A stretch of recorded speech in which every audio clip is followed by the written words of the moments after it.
სწორედ აქაური არა მხოლოდ შიდა საკითხები და კანონების დარღვევის მთელი რიგი, რაც ჩვენ წარვოდგინეთ, არამედ ასევე სტრატეგიული გამოწვევა, რაც არსებობს ამერიკისთვის ამ რეგიონში და საქართველოში და რომელიც მოითხოვს ამერიკიდან ძალიან დიდ ყურადღებას.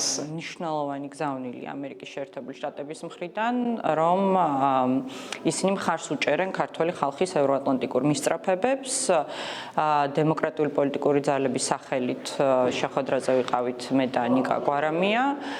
და ალბათ სავარაუდოდ იმ შეხვედრაზე, რომელიც მას ექნება ივანიშვილის რეჟიმის წარმომადგენელთან, ის სწორედ იმ გზავნილს გადასცემს, რომლის მიღებაზეც ივანიშვილმა უარი განაცხადა ელჩის მხრიდან.